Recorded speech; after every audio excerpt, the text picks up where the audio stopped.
Ya.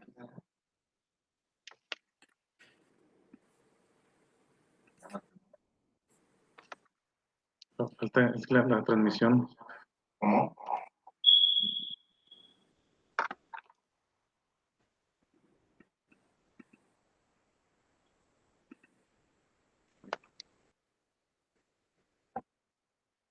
Buenas tardes, bienvenidos a nuestra cuarta entrega del Café del Conocimiento por parte de la Universidad José Martí de Latinoamérica. Les doy la bienvenida. Voy a permitirme leer una pequeña reseña del doctor Cuellar. Estudió la licenciatura y la maestría en la Universidad Autónoma de Nuevo León. El doctorado en la Universidad de La Habana, Cuba. Y una certificación profesional por la Universidad de Salamanca, España. Ha sido rector, fundador de la Universidad Metropolitana de Monterrey y de la Universidad José Martí de Latinoamérica. Colaboró en la creación de la PrepaNet con el Tecnológico de Monterrey y con la Preparatoria Politécnica de Santa Catarina con la UDEM. Colaboró también en la planeación para la creación de los CECITES en Nuevo León. Ha sido asesor de varios gobiernos para la creación de instituciones educativas en línea y a distancia. Actualmente es integrante del Consejo Mundial del Proyecto José Martí de Solidaridad de la UNESCO. Es representante federal de la Secretaría de Educación Pública en el estado de Nuevo León. Con ustedes, el moderador de este café titulado Política, Ciencia o Arte, el doctor Jorge Cuellar Montoya. Bienvenido, doctor. Cedo la palabra. Pues para mí es un honor, yo tengo mi café, no sé si ustedes, pero para mí es un gran honor tener la oportunidad de tener este encuentro con ustedes, con mucho aprecio para cada uno de los participantes, particularmente con el doctor Todd. Al rato les platico por qué, pero bueno, para aquellos que nos están viendo y están participando de otros países, de otras regiones, el doctor Todd es un personaje muy relevante de la sociedad regiomontana de Nuevo León, de todo Nuevo León, en los diferentes lugares que ha estado, particularmente lo recordamos con mucho cariño siempre, los que somos universitarios de la Autónoma de Nuevo León, como rector. Además, el doctor Todd es un científico de la medicina, pero también de la política. Bueno, más bien es un artista de la política, porque justamente vamos a hablar de la política, de la política como arte, de la política como ciencia. Y bueno, todos y cada uno de los aquí presentes, desde luego es un honor tener a Sergio José Gutiérrez. Sergio es considerado el estratega digital número 1 del mundo. En los últimos 4 años ha sido designado así por las asociaciones mundiales de la política, de las campañas políticas. Y aprovecho, Sergio, para felicitarte porque me enteré que ayer justamente te entregaron el RID latino a Mejor Estratega Digital. Muchísimas gracias. Gracias. Y bueno, pues Sergio ha sido pionero en esto, empezó en Latinoamérica y ha llevado al triunfo desde su trinchera, que es las redes digitales, a varios presidentes de varios países, de 3 continentes, y a varios gobernadores también en nuestro país. Es un gran honor, Sergio, gracias por tu tiempo también. Igualmente, el doctor Pupo, que es considerado uno de los pedagogos más destacados y filósofos más destacados del siglo cubano. Igualmente el escritor, el doctor Bellido, la historiadora Eurídice González, ofrezco una disculpa en nombre del doctor Duarte, quien es el coordinador del doctorado en Ciencias Políticas de la Universidad de La Habana, y el doctor Biltre también, porque tuvieron problemas para conectarse ahorita en Cuba por la crisis que tienen, como todos los países de la pandemia, pero particularmente tienen ahí problemas de conectividad. Ofrecen una disculpa, ya tendremos oportunidad de tenerlos en otra ocasión. Y bueno, antes de empezar, quiero agradecer particularmente al rector de esta universidad, al maestro Alejandro Valadez, por esta iniciativa, por estos encuentros, y pues particularmente lo disfruto mucho porque pues puedo ver y reencontrarme con personajes que yo quiero mucho, como es el doctor Todd, como Sergio José Gutiérrez, a quien también les expreso mi reconocimiento y mi orgullo nuevoleonés por el trabajo que realiza en el mundo. Yo empiezo con una frase que dice: la política es el deber de todo el mundo y el derecho de todo el mundo. Y el amarla es señal de nobleza y el abandonarla es señal de innobleza. Esta frase, por supuesto, es de José Martí. Es una de las alrededor de 300 frases que tiene sobre la política. Y el hablar de política, ¿por qué hablar de política? ¿Por qué tener este café de política? Bueno, yo creo, coincido con esta frase, por supuesto, y además, yo creo que la política es importante, es una actividad fundamental para el hombre. Veremos en un momento como ciencia, como arte, pero la política está en todo, y la política, desde luego, aparece prácticamente cuando aparece el hombre. Desde que el hombre aparece, se ve la necesidad de hacer política para sobrevivir y posteriormente para gobernarse, para vivir en sociedad, para vivir en grupos. Decía Aristóteles, en la antigua Grecia, que el hombre, el son politicón, el hombre, el animal político. Y así ha estado presente la política a través de la historia. Además, yo creo que todos somos políticos. Hay quienes dicen, no, yo no soy político. No es cierto, todos somos políticos. Por definición, desde que nacemos somos políticos. A lo mejor podemos ser apartidistas, pero eso es otra cosa. Pero de que somos políticos y es muy importante que lo seamos, y es muy importante que no nos alejemos y que actuemos permanentemente en la política, porque es así como vamos a poder mejorar nuestra sociedad. Ayer me tocó escuchar unas reflexiones muy interesantes del doctor Todd en las redes sociales, y también lo hace en televisión, por supuesto, en ese sentido.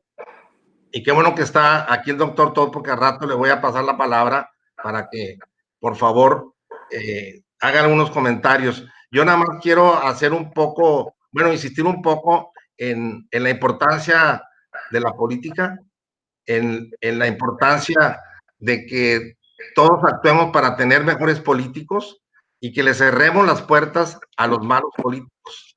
La política, como decía, su origen está con el hombre mismo y se va desarrollando a través de la historia, a través de las diferentes etapas que ha tenido la historia de la antigüedad, pasando por cada una de las etapas y teniendo en cada una de ellas, pues, el legado de algunos pensadores de la política que dejaron su huella en las diferentes etapas. Como decíamos en la antigüedad, Platón con su República, Aristóteles con la política, posteriormente el Código de Hammurabi, que es el primer cuerpo legal conocido en la historia.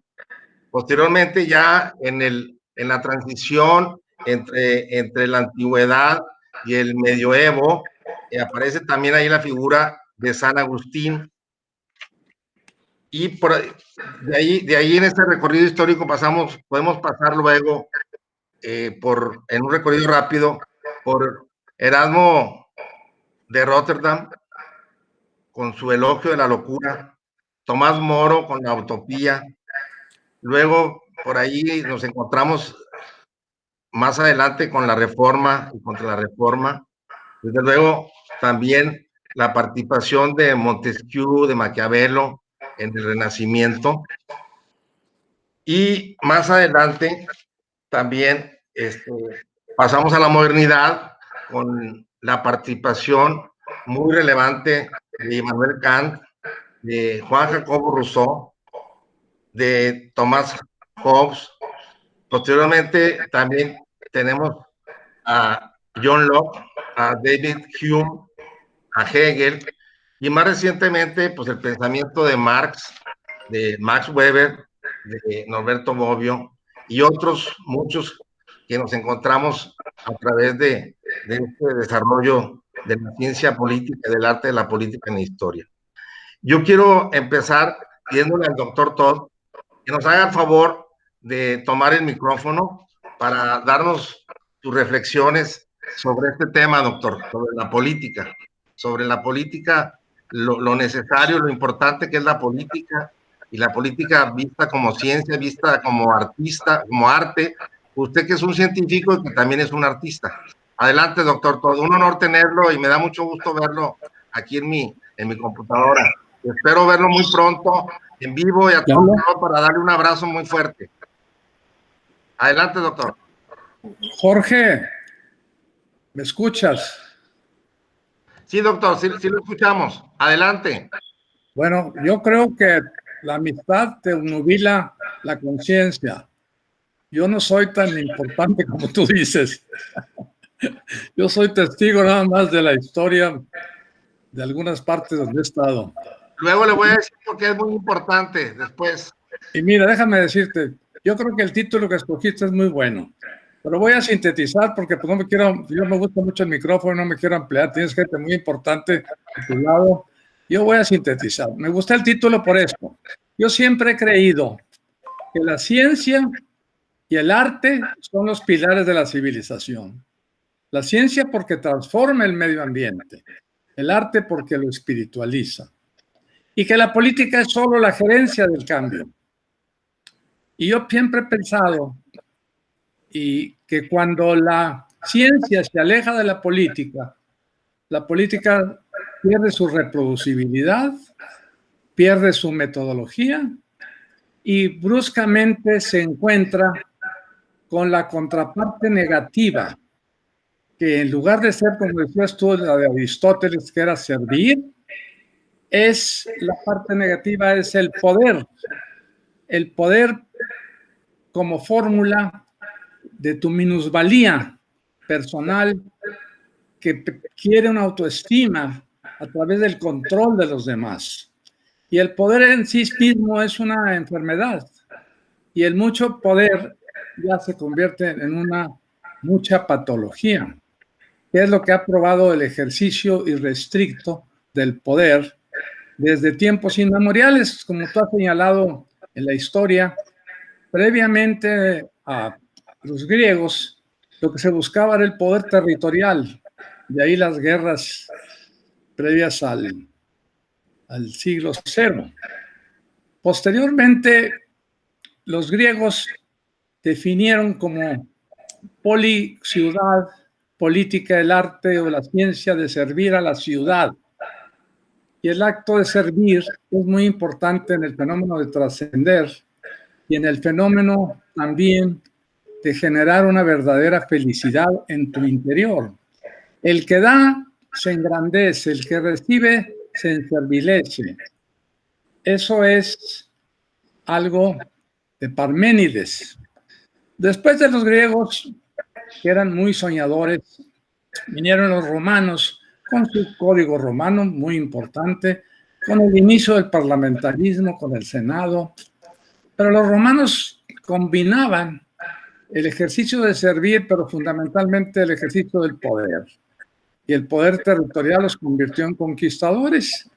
Y ahí, como un reflejo, una respuesta a las llamadas provincias, que eran regiones provincias, regiones dominadas, nace el feudalismo, como tú dijiste, como un aislamiento y defensa territorial. Y no es hasta Maquiavelo que sueña el concepto de república, después de haber visitado los señores feudales, escribe un libro que son los discursos de Tito Livio, donde dice lo que la política debe ser. Y ahí incluye el concepto moral, que es donde chocaría con el concepto original de Platón. Entonces, después ya que entra a la cárcel con los Médicis, que madura y que sigue en su concepto de la república para contrarrestar el poder del Papa. Entonces ya escribe El Príncipe, donde dice lo que la política puede ser. Del deber al poder ser se atraviesa todo el fenómeno existencial humano. Ya después viene el parlamentarismo inglés en incipiente, con una contrapartida de carácter artificial al poder del rey, y luego ya aparece la democracia con la independencia norteamericana. Y luego vivimos una época global y ahora ya hay una tendencia al regreso al nacionalismo, olvidándose de lo que es necesario en la actualidad, como dice Yuval Noah Harari, filósofo de Israel muy didáctico, que es el momento de un nacionalismo global, que cada quien defienda su territorio, su camiseta, como diríamos en fútbol, pero que tenga las mismas reglas. Y aquí en ese momento estamos sometidos a estas presiones de hacer de la política un elemento más bien de comunicación. Por eso los expertos en comunicación son los que llevan los políticos al poder. Y a veces el poder aparente o la figura desborda la realidad. Y no es hasta que los nacionalistas o los populistas se encuentran con la realidad cuando se desnudan, porque previamente ellos están cubiertos de una capa de poder, de la enfermedad de poder. ¿Qué horas son, señor presidente? Las que usted diga, señor presidente. Y más o menos estamos viviendo eso en México y en muchas partes del mundo, donde se ha convertido esto en algo que se aleja de la ciencia, que tú dijiste que era muy importante. Y entonces se convierte en un aparato de carácter social que a través de la comunicación fomenta una imagen que no es realmente el pensar. De ahí la máscara veneciana, que no te permite a los políticos conocer qué están pensando, sino qué están aparentando pensar, o si realmente el dicho tiene que ver con el pensamiento. Y la política entonces empieza a ser una enfermedad. Y conforme va aumentando el poder, la enfermedad se hace más crónica y progresiva y aparece la hegemonía, la dictadura. Y la dictadura pues termina con lo que tú señalaste hace rato, con Hegel, que dijo que para buscar encontrar la verdad había que analizar, sintetizar, contradecir y ahí juntos buscar la verdad. Y al desbordarse el concepto hegeliano y volver al aspecto de carácter tutorial, vienen las ocurrencias, viene el personalismo, viene el temperamento. Y no es arte. La política es conciliatoria por naturaleza, porque la conciliación es un elemento muy profundo de la corteza cerebral. La política es servir, dar, comprender, preguntar y conciliar. Y no es tener la palabra y de ahí al hecho sin que haya conciliación. Y mira, esa es la vida. La vida es la diferencia potencial transmembrana en biología. según la ecuación de Nernst. La célula está viva cuando tiene 80 microvoltios de diferencia de potencial. Cuando está muerta, está en cero. La vida social está muerta cuando no hay diferencia. Está viva cuando hay diferencia de opiniones, hay diferencia de pensamiento, hay efervescencia de la creatividad, y esa es la política que yo quisiera algún día antes de morirme ver. La política cercana a la ciencia, para que sea reproducible, para que sea basada, como se basa la medicina moderna, basada en resultados, no basada en pensamientos o deseos. Y claro, la utopía de Tomás More nunca podremos llegar a tenerla. Por eso Rousseau dijo, pues vamos a hacer un Estado. Y el concepto de Estado viene fundamentalmente en contra de los anarquistas como Tolstoy, Tomkin, que eran gente que yo admiro mucho. Una vez discutí eso con Carlos Fuentes, le regalé un libro que se llama Los Grandes Anarquistas, un precioso libro, porque esa es la vida ideal, el sueño, la utopía de More, el anarquismo de Tolstoy. Es bellísima, pero no es real. Por eso Maquiavelo hizo lo que la política debe ser con Tito Livio y lo que la política puede ser. Ya no quiero abundar, pero yo estoy muy contento de estar con ustedes y ustedes son los que están activos. Yo nomás estoy en la fase ya de, como no tengo futuro, me puedo soslayar y divertir con mi pasado. Gracias, Jorge. Doctor, muchas gracias. Permanecemos aquí en el café para otros comentarios. Y claro que sí tiene futuro, doctor, por supuesto. Y mucho. Además, usted nos inspira mucho. Sí, lo queremos mucho, lo admiramos, sinceramente. El doctor Todd es uno de los rectores más queridos, por lo menos de los últimos 45 años. Por lo menos. Hablo de 45 años, pues son los que yo tengo, que ingresé a la preparatoria en la universidad y ahí estamos todavía. Gracias, doctor, y aquí permanecemos. Sergio José, mira, hay un comentario que hace el doctor Todd que me llama la atención y que me gustaría que tú lo abordaras un poco, además de otros, ¿no? El doctor dice que los expertos en comunicación llevan a los políticos al poder. ¿Podrías hacernos algunas reflexiones sobre esto? Porque, sobre todo últimamente, yo lo he sentido un poco más. ¿Cuál es tu punto de vista? Adelante, estimado Sergio. Pues yo creo que, primero que nada, muchas gracias por la invitación, Jorge. Es un honor que me hayas invitado a tu famoso café. Ojalá se esté grabando para que después podamos compartirlo. Claro, sí, sí. Y pues me da mucho orgullo que me hayas invitado. Tengo muchísimos años de conocerte. Soy fan del doctor Todd. Me tocó compartir con él gabinete claro. en la época de Natividad. Yo era de los más jóvenes, el más joven en el gabinete, y él era nuestro decano en ciencia y tecnología en esas épocas. Está siendo aceptado en estos momentos en el club de fans del doctor Todd. Ok, claro que sí. En cuanto, primero quiero hablar un poco sobre la época actual. Primero quiero hablar sobre, en una opinión mucho más práctica del presente, la visión de la comunicación de los antropólogos sobre la política, ciencia o arte. Y después quiero hablar un poquito sobre la época de la posverdad que vivimos antes de poder contestar tu pregunta, para tener estas bases. Desde mi perspectiva, Jorge, y a toda la audiencia, la política tiene pues, muchas acepciones y muchas definiciones, desde Hobbes, Locke, y desde los iluminados que mencionaste, ¿no? Para nosotros la política es algo muy sencillo. Son dos cosas. Por un lado, es el proceso de poder tomar decisiones que apliquen a todos los miembros de una comunidad. La forma de la toma de estas decisiones, pues ya depende del modelo o régimen político, de los muchos que se han hablado, ¿no? Que van desde regímenes muy sociales y demócratas y colaborativos hasta totalitarios o dictaduras, ya sean de izquierda, de derecha, o que se salgan de la geometría tradicional y sean populistas o cualquier otro.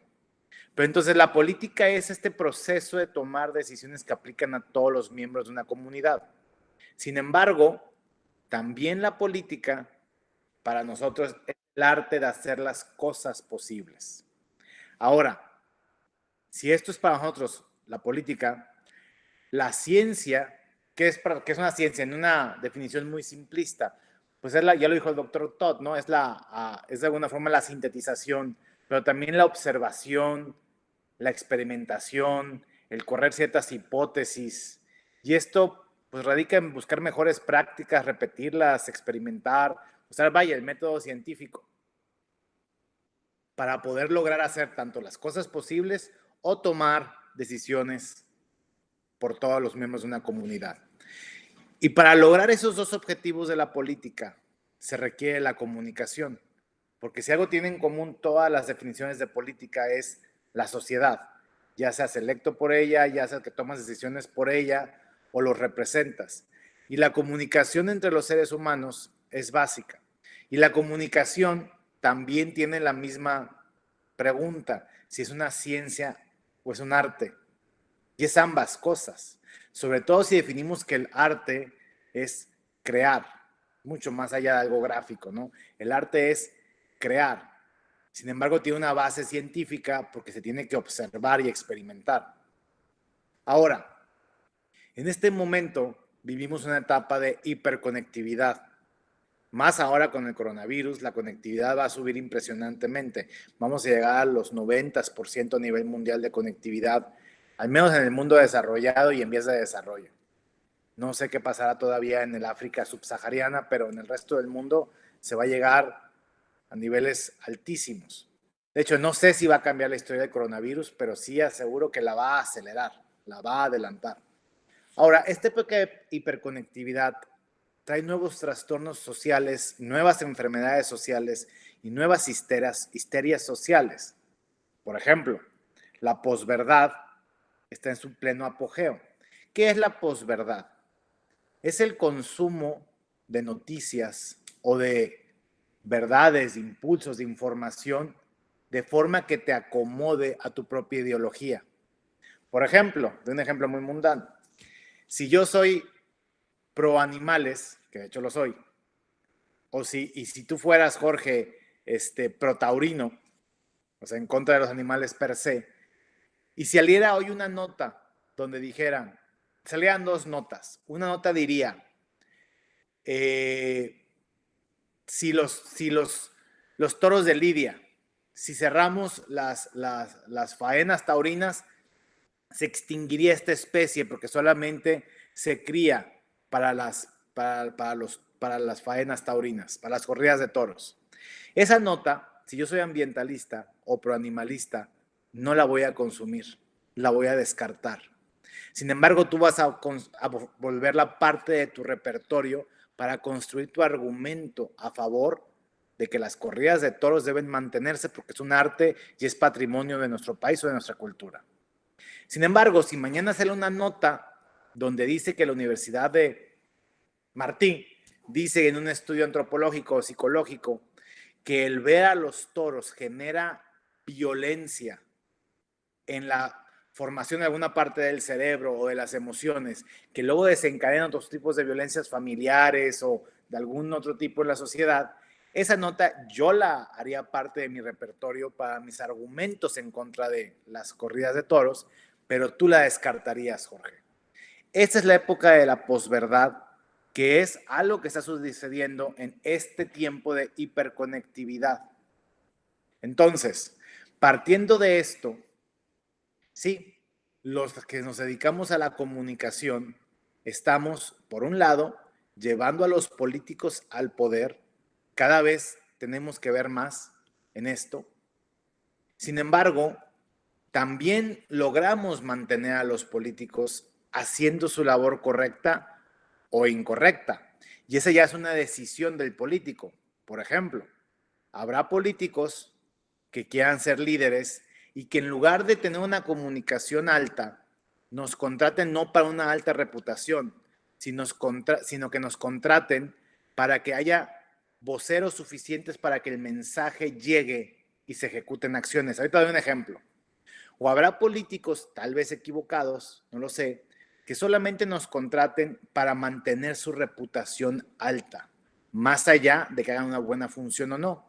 Y doy un ejemplo. Yo no tengo partido, mi corazón late a la izquierda, más soy antipopulista, soy un progresista. Pero como cliente, pues no, como consultor no tengo colores, pero voy a dar unos ejemplos de México particularmente. Felipe Calderón tuvo su popularidad altísima todo el gobierno, pero priorizó su popularidad por encima de cualquier cosa prácticamente. De hecho, creo yo que gobernaba a partir de encuestas, de ver qué es lo que lo mantenía en una alta popularidad. Su modelo, creo yo, era que manteniendo una alta popularidad podía lograr más cosas y mayores acuerdos con un legislativo que en el cual no tenía mayoría. Puede ser. Él buscó la sostenibilidad política y su alta reputación. Al final del día, la política lo alcanza, le cobra factura y su partido queda en tercer lugar en su sucesión. Enrique Peña Nieto, con el cual no trabajé un solo día después de su campaña, es decir, en el gobierno, y no me dio no me contrató en ningún momento. Enrique Peña Nieto sacrifica su popularidad, no sé si consciente o inconscientemente, no sé si más bien contrató comunicólogos a favor del Pacto por México, o más bien fue una deficiencia, pero pensemos que él priorizó la comunicación del Pacto por México. Entonces sacrificó toda su reputación por dar el resto alrededor de sus reformas. Si lo hizo pensadamente, tal vez valió la pena. ¿Qué sacrificó? Sacrificó que en su sucesión quedó en tercer lugar su sucesor a la presidencia. Andrés Manuel López Obrador. Creo yo que su capacidad de comunicación política es brillante. Él es posiblemente el principal comunicador de México. O sea, vaya, el que mayor capacidad tiene, es un maestro. Cuando la gente habla y se burla de la rifa del avión o de la visita a la mamá del Chapo, para los que nos dedicamos a la comunicación desde el punto de vista antropológico, nos parece una maravilla, nos parece algo que va a estar en los libros de historia, porque lo que hace es que maneja la comunicación de un país en varias bandas. Por ejemplo, se han dado cuenta de las contradicciones entre Arturo Herrera, el secretario de Hacienda, y el presidente Andrés Manuel López Obrador, o las contradicciones aparentes alrededor de las señales del coronavirus, por ejemplo, donde Andrés Manuel pedía que nos saliéramos a las fonditas, mientras su área de salud pues ya pedía que nos resguardáramos un poco más. No son contradicciones, son estrategias de comunicación a nivel político magistrales, es decir, han encontrado quiénes le creen al secretario de Hacienda y quién le cree a Andrés Manuel. Entonces, han encontrado voceros que le hablan a un segmento, aunque están desacreditados ante otro, y otro que le habla a este otro segmento, aunque sea desconocido ante otro. Por ejemplo, Arturo Herrera, digamos que los 5 últimos deciles del país no saben quién es, secretario de Hacienda, pero tiene credibilidad en los mercados y en los empresarios. Y Andrés Manuel no tiene credibilidad tal vez en los 5 primeros deciles económicos de provincia, aunque sí en los de la Ciudad de México. Pero sí tiene una gran credibilidad en los últimos 5 deciles y él maneja otros datos. En esta comunicación, ¿qué es lo que está logrando o qué es lo que estaba logrando? Ya no sabemos qué va a pasar. ¿Qué es lo que está logrando comunicacionalmente? Andrés Manuel se encargaba de contener una crisis social, mientras que los otros voceros metían a la mitad del país en cuarentena para disminuir y aplanar la curva. Entonces, la comunicación sí lleva, respondiendo a tu pregunta, Jorge, a los gobernantes al poder, pero también les permite llevar a cabo sus objetivos particulares. Sergio, pues qué interesantes reflexiones. Yo quisiera a ver si está por ahí el doctor Pupo para que nos haga también algunas reflexiones y posteriormente, pues nuevamente el doctor Todd y los demás que están aquí, que quieran participar, nada más lo indican para darles la palabra, ¿no? Doctor Pupo, ¿se encuentra por ahí?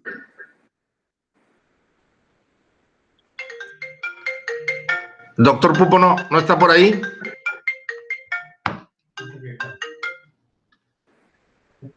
No, parece que no está, ¿verdad? Sí, está, no sé, sabe que le pide que active el micrófono. Doctor Pupo, ¿puede activar el micrófono? Doctor Pupo, ¿puede activar el micrófono? A ver, Martincito, a ver si alguien puede ahí apoyar al doctor Pupo.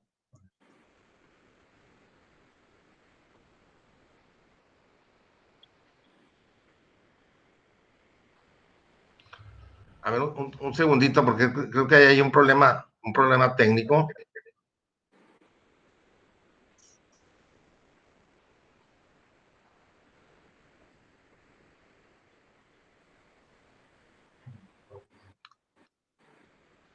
A ver, doctor Pupo, ¿nos escucha? O la doctora Eurídice, el doctor Bellido.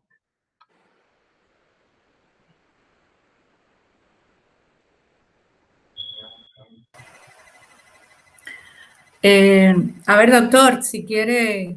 Doctora Eurídice, si gusta, mientras llega el doctor Pupo, también complementar esto que... Adelante. Sí, muchas gracias. Debería decírsele al doctor Pupo que a ver si llega la idea de que active su micrófono. Pero bueno. Ya estaba, el doctor Pupo estaba desde un principio, yo lo saludé. Sí, no, está, solo que no tiene activado su micrófono y no sabemos cómo decirle, porque no sé qué pasa. Ok, ahorita le marcamos. Adelante. Ok, bueno, gracias, doctor. Fíjese que muchas gracias por la invitación.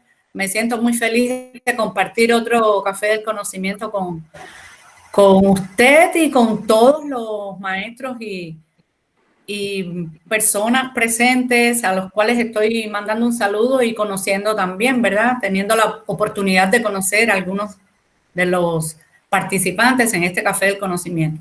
Creo que se han planteado un conjunto de ideas sumamente interesantes, de las cuales cada una de ellas tendría o amerita un café en específico, ¿verdad?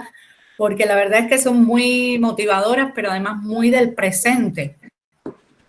Porque me gustaría simplemente mencionar esta última de Sergio, ¿verdad? Bueno, un gusto, me encantó lo que estaba diciendo en torno a las noticias, ¿verdad? ¿Cómo se manejan las noticias?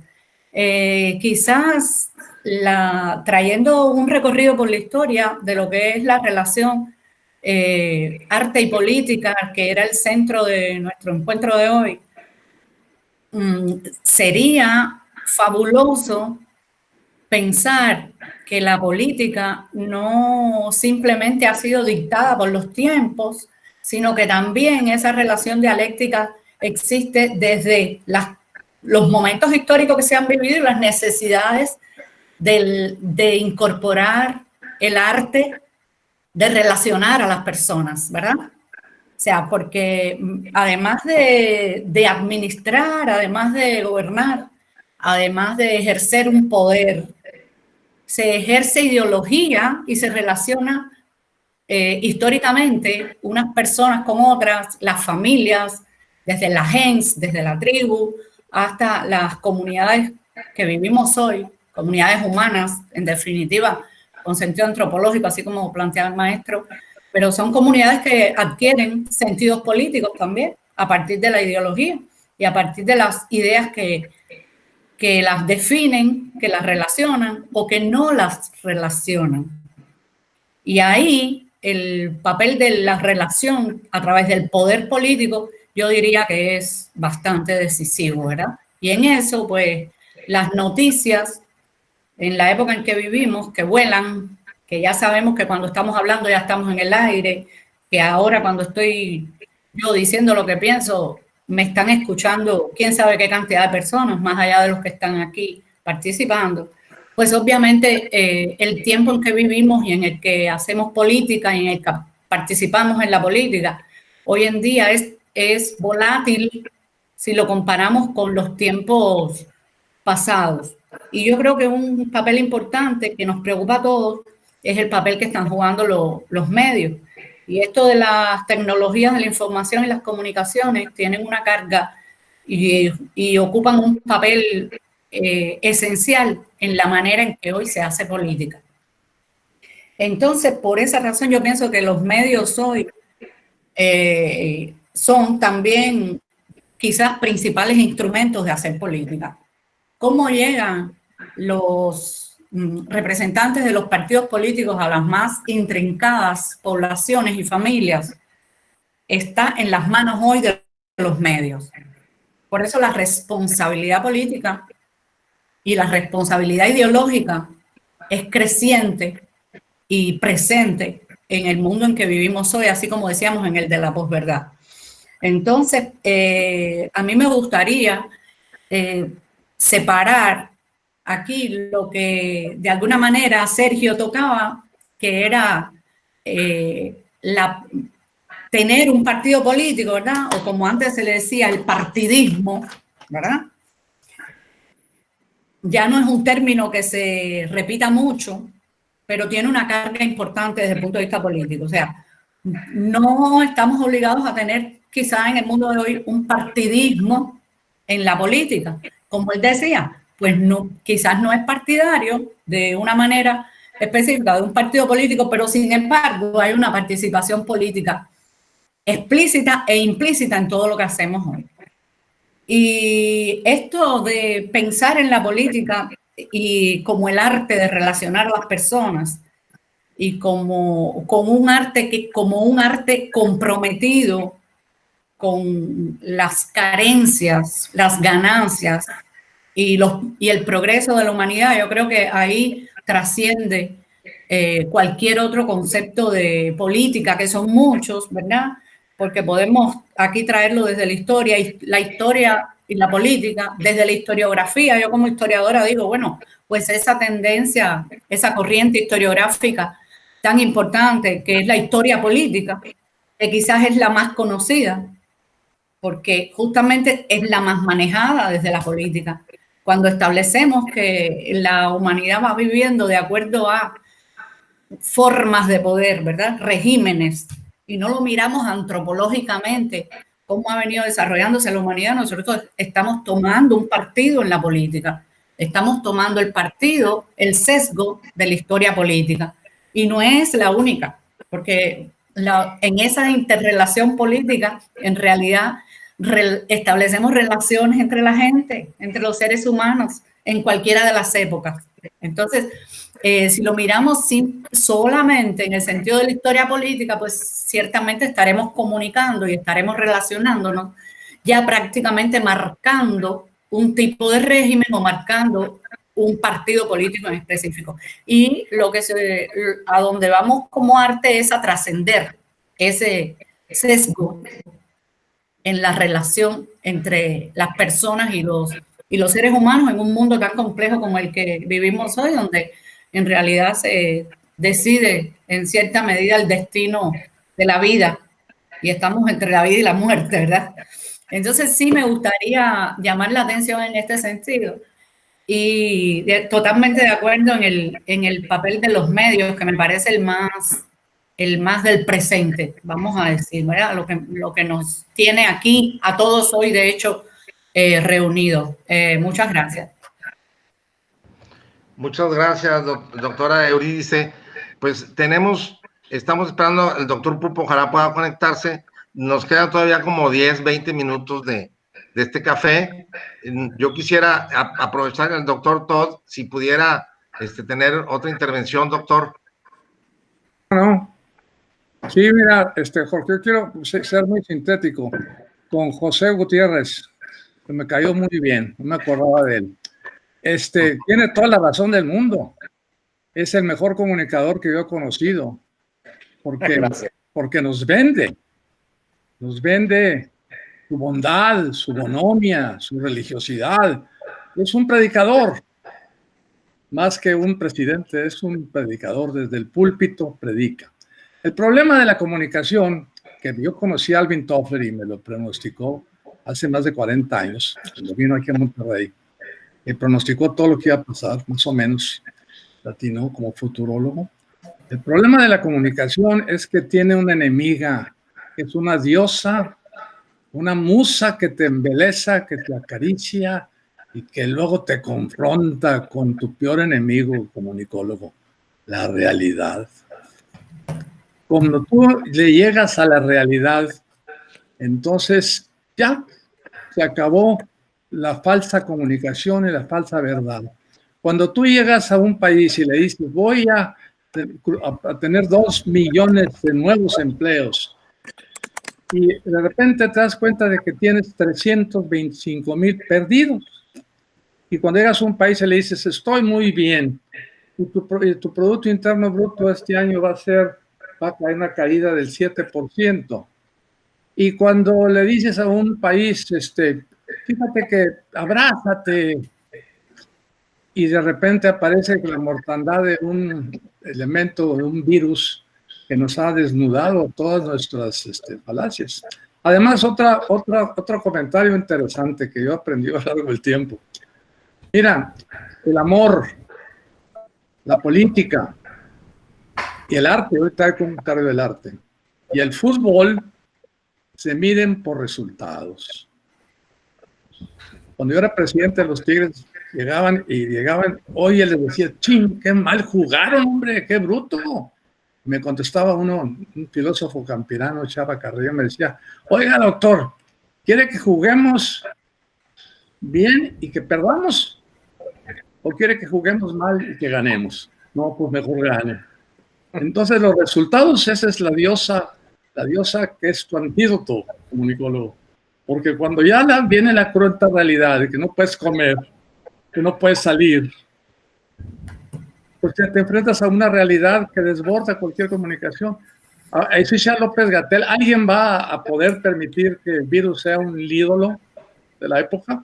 Solo aquellos que quieren terminar con nosotros los viejos, que quieren que sea una rasurada de la edad. Entonces, y el arte, ustedes me están haciendo bolas a mí. Yo siempre pensé que el arte era la creación buscando la belleza. Y yo no veo cómo la política del poder, cuando no es la sublime política que hablábamos de servir, sea un arte. Porque yo la veo a veces y me decía aquí, conocí a Kissinger y me decía, después de la frase célebre, que la política es afrodisíaca. Además, yo estudié cuando estaba en París, me puse a estudiar la política cruda del poder. Y el poder da una cruda. Yo lo he visto, la gente se deprime, se cae como si hubiera tomado media botella de tequila. Cuando dejas el poder, tienes una cruda de depresión que es un problema cerebral, endógeno, no es algo aparente. Es que ya se te acabó el arte, ciencia, como dicen ustedes, de poder usar la vida de los demás. Entonces, sí, yo nomás les pido 2 cosas que recuerden, que la realidad es una diosa muy cruel y que además el arte busca, a través de todos sus fenómenos creativos, busca la belleza. A través de la creatividad, instrumenta la belleza, ya sea la nueva o la vieja belleza. De ahí los cambios a través del arte descriptivo, del arte figurativo, de todo lo que pasó Picasso, que es uno de los más grandes artistas. Entonces, pues, el arte y la ciencia son los valores fundamentales, coincido. Pero la política es la que administra el cambio y ahí está su grave responsabilidad. Gracias, Jorge. Gracias, doctor. Pues ya está el doctor Pupo. Doctor Pupo, si por favor, si quisiera hacer algunas reflexiones, doctor. Doctor Pupo.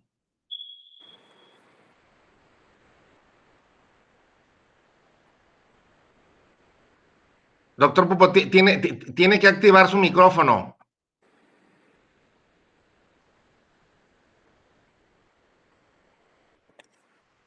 Doctor Pupo, no lo escuchamos. No, pues es que no. Ahorita sí está activado. Está hablando, pero no se ha dado cuenta que no tiene micrófono. A ver si alguien le puede decir al doctor Pupo que encienda su micrófono.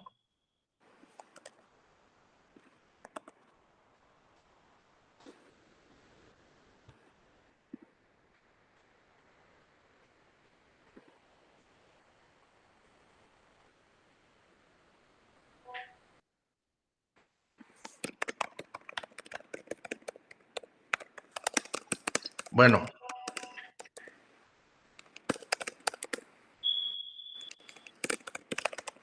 Bueno, parece que está teniendo problemas ahí el doctor Pupo.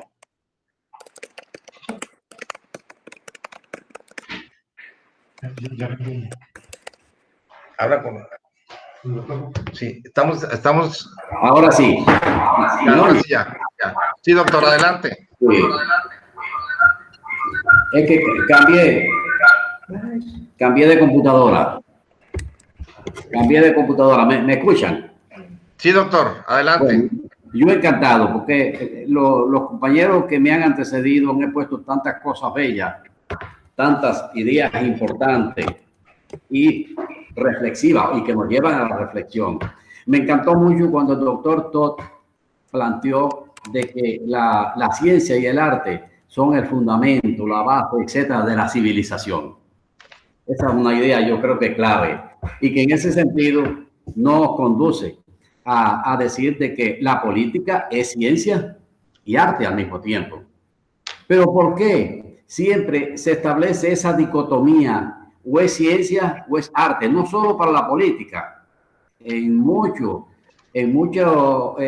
conceptos y siempre se trata de eso, es arte o ciencia. Yo digo que es al mismo tiempo ciencia y arte.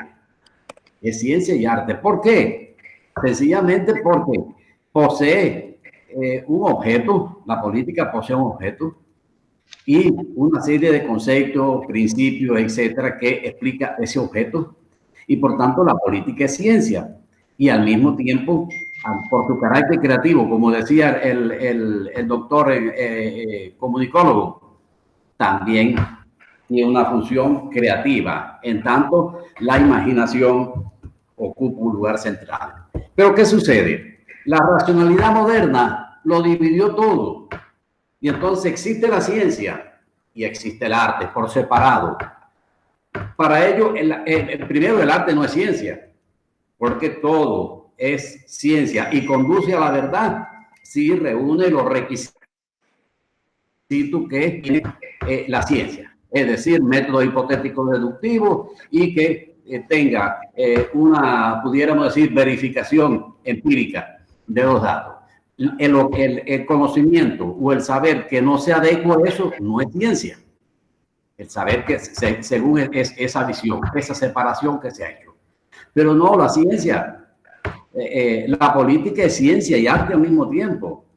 Incluso pudiéramos decir que a través de la historia ha habido distintas concepciones de política, distintas concepciones que han funcionado o no han funcionado, pero que nos han dado un acervo para nosotros en estos momentos reflexionar sobre eso. Y yo creo que uno de los momentos fundamentales es cuando se ha tratado de vincular la política con la ética. O sea, que la política tenga una base ética.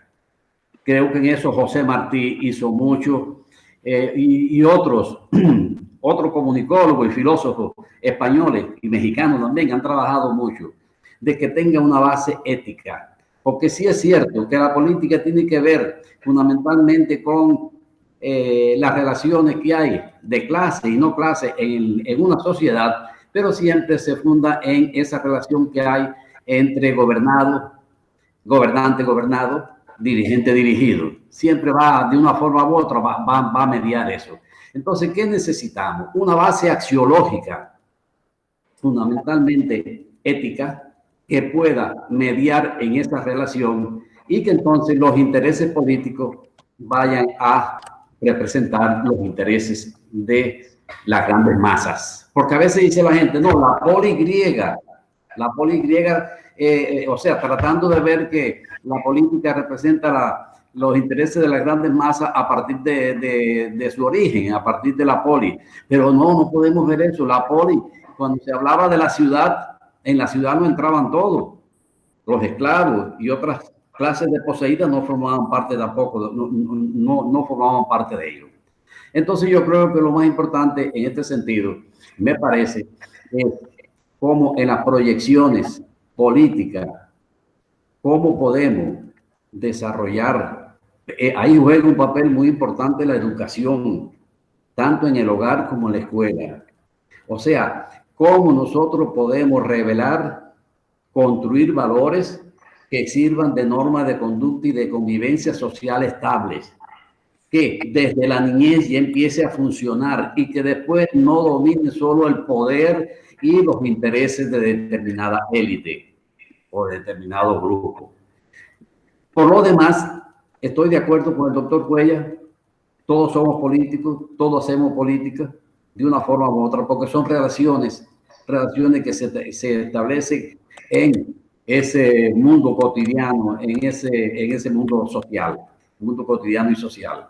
Por tanto, yo creo, y hago énfasis en esto, que creo que uno de los momentos fundamentales es cómo lograr de que la política tenga una base axiológica, que no se separe del deber y que no sea un elemento esencial solo de poder. Ya, doctor. Doctor, muchas gracias. Me da mucho gusto que se haya resuelto el detalle y que hayamos tenido su participación. Pues mire, ya estamos terminando. Sergio, José, no sé si quieres hacer algún otro comentario, complementar esto que se ha comentado después de tu intervención. Si tienes algo, adelante. Claro, rápidamente quiero profundizar muy rápidamente acerca de lo que me refería yo al arte. El arte desde el punto de vista contemporáneo, al menos desde el punto de vista antropológico o comunicacional, ya no solamente es esta actividad creadora que produce estética, sino que también ahora se hace una pues, acepción mucho más extensa.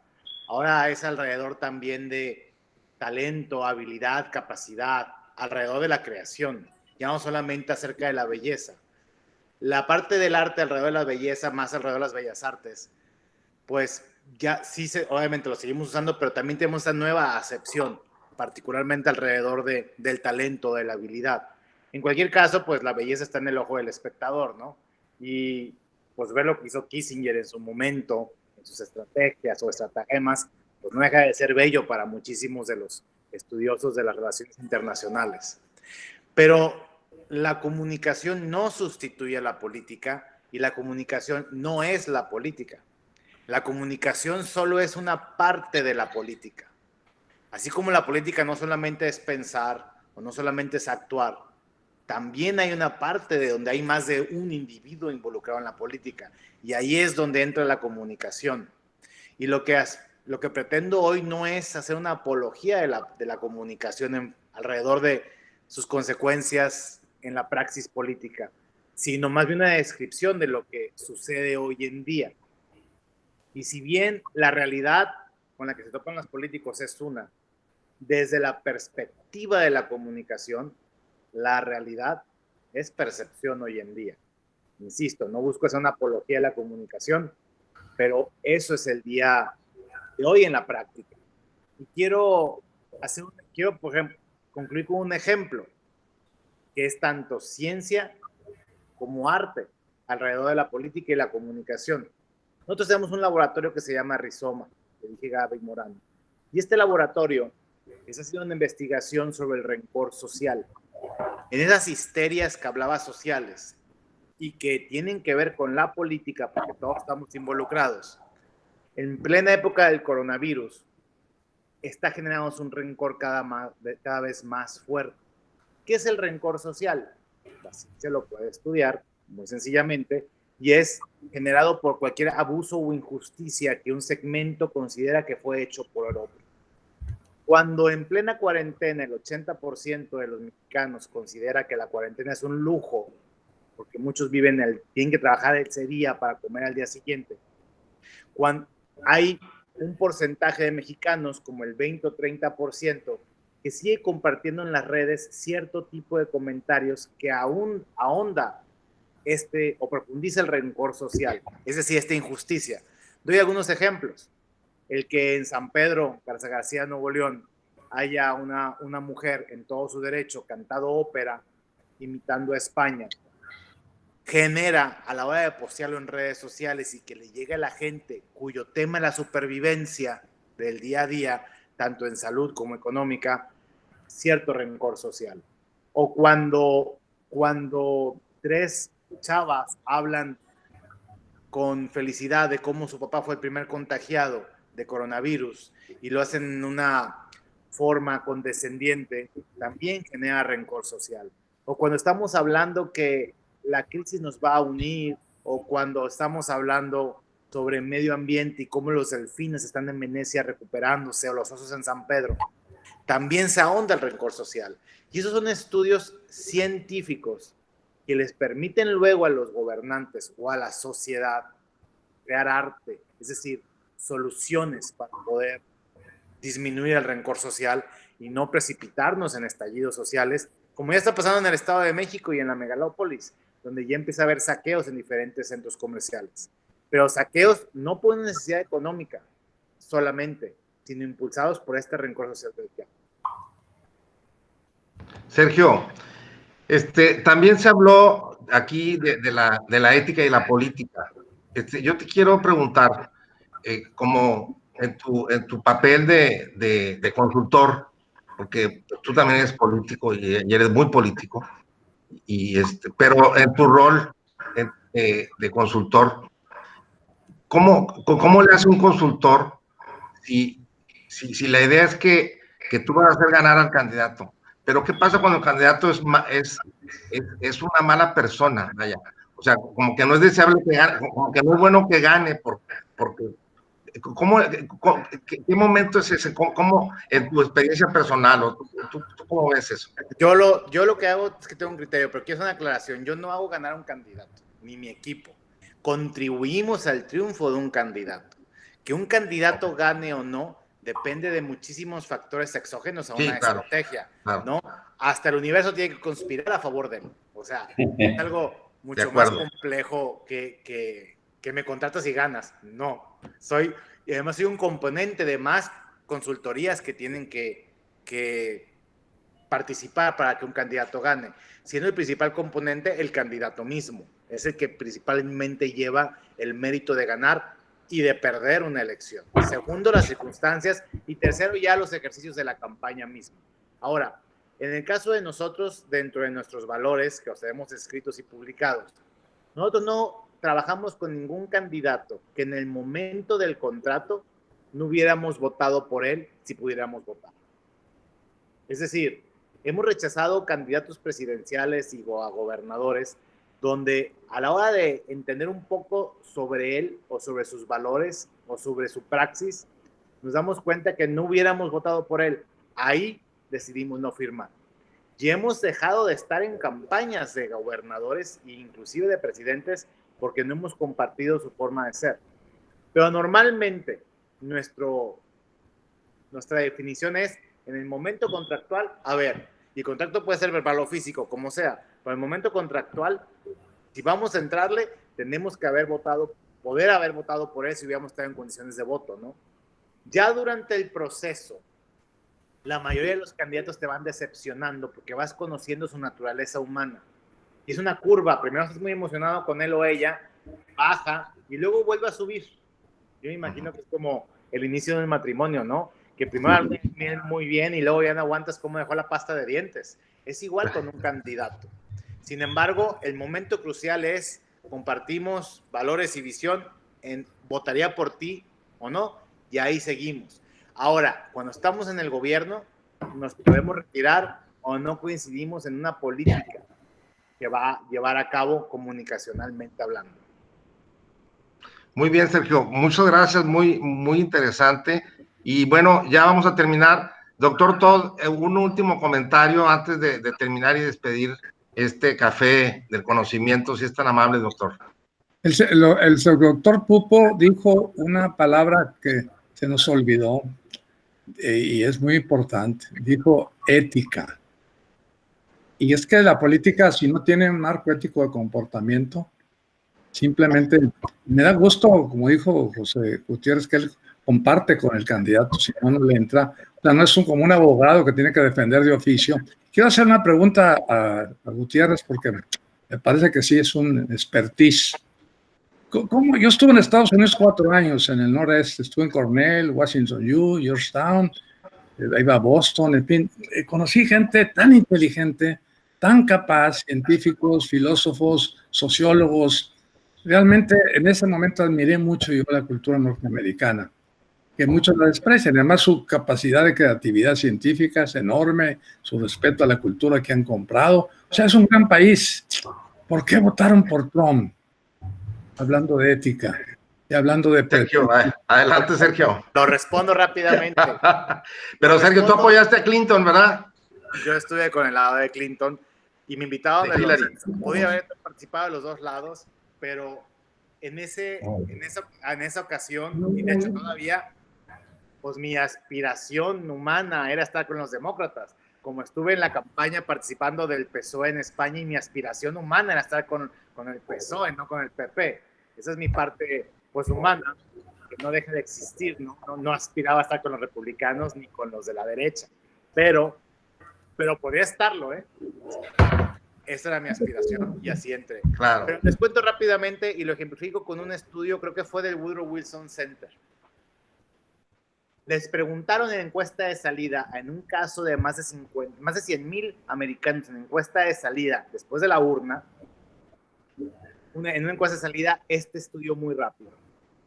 A los votantes de Trump les preguntaron, número 1, ¿crees tú que Hillary Clinton es la persona más preparada para llegar en la historia, para estar en la silla presidencial de la Casa Blanca? Y el 90% de la gente que votaba por Trump dijo, sí, sin duda es la persona más capaz y más preparada en la historia para ser presidente de Estados Unidos. Eso significó que la estrategia de Hillary Clinton de parecer la persona más preparada sí había, pues, llegado a todo mundo y había persuadido de que era la más preparada. Segunda pregunta de 3, les preguntaron, oye, ¿y tú crees que Donald Trump, por quien votaste, tiene el temperamento para estar enfrente de los botones nucleares? La respuesta de 90% de sus votantes fue, por supuesto que no. Donald Trump no tiene el temperamento para estar enfrente de los botones nucleares. Todo el mundo sin entender este tema porque venían de la estadística, no de la antropología ni de la comunicación, sino más bien de la matemática, completamente objetiva y sin la parte cualitativa, más cuantitativa. Le hacen la tercera pregunta y le dicen, entonces, ¿por qué no votaste por Hillary Clinton? La respuesta fue, me cae gorda. Y esta respuesta es porque la democracia electoral y la democracia en muchos sentidos, doctor Todd, ha avanzado en el mundo. Pero los demócratas que demandan una democracia, no. Entonces, estamos teniendo democracias sin demócratas. Y ese es el mundo de hoy. Porque la democracia demanda que tuviéramos que razonar acerca de las decisiones trascendentales por las que votamos. Y no es así en el caso de muchos países. Hay excepciones en Europa y en Dinamarca y a lo mejor en alguna parte del sureste asiático, Singapur, no lo sé. Pero en la normalidad en el mundo es que el voto, desgraciadamente, es completamente emocional. ¿Qué pasó con Hillary Clinton? Hillary Clinton, al hacer una estrategia racional de parecer la mujer más preparada de la historia, se deshumanizó y pareció un robot y dejó de conectar con el electorado que demandaba emociones, no razones. Y lo que parecía imposible es que perdió. Cuando el electorado se había conectado previamente con ella alrededor de las emociones, fuera desde la etapa de Lewinsky, cómo lo enfrentó ella como mujer y bla, bla, bla, hasta cómo siempre tuvo todo cuesta arriba, su aneurisma, todo fue emocional. Y eso fue lo que la llevó a alta popularidad. Cuando entró la estrategia racional, se cayó.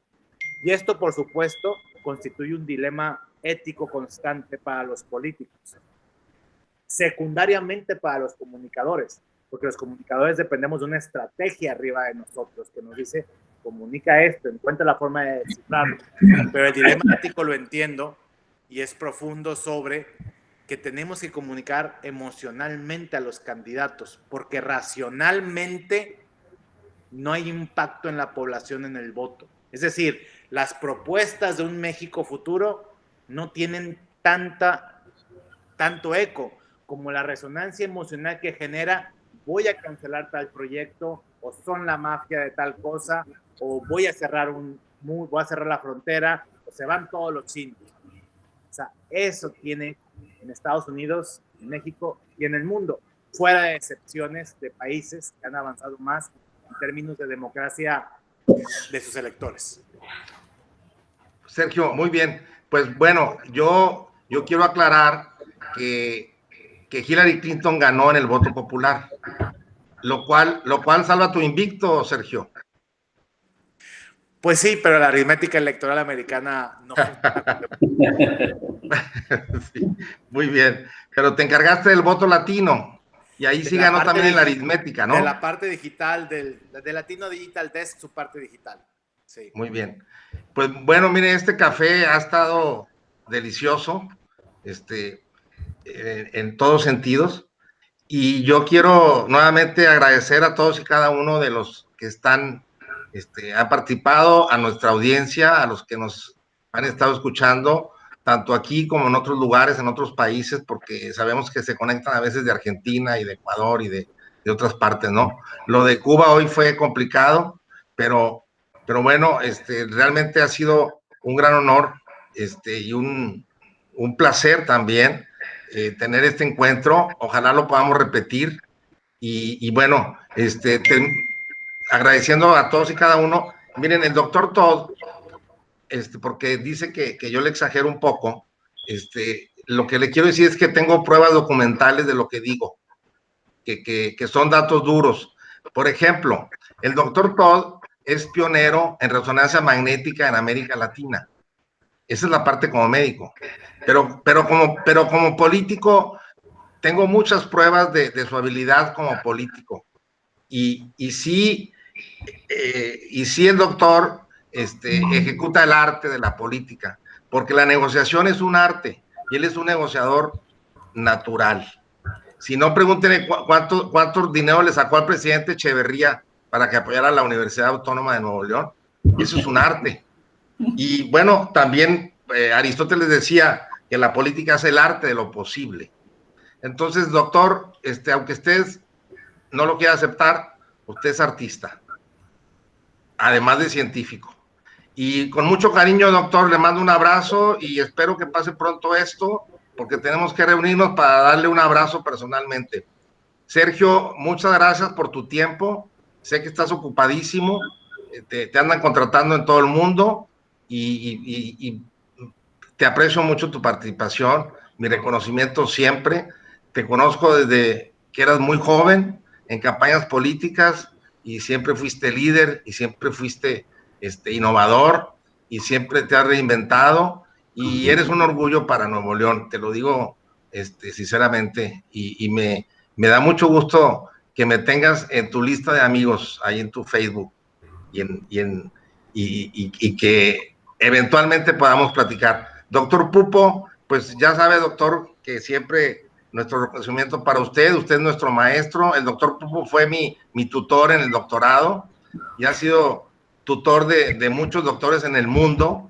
Yo creo que podemos formar una red de doctores tutorados por el doctor Pupo en diferentes países y ya sabe, doctor, con mucho cariño para usted y para su familia. Gracias por participar, doctora Eurídice González, nuestro reconocimiento, y a todos y cada uno de los que han estado presentes en este café. Alejandro Valadez, gracias por este encuentro y ojalá tengamos muchos más. Hasta luego, me despido y estamos en contacto. Les mando un abrazo virtual a todos. Hasta luego.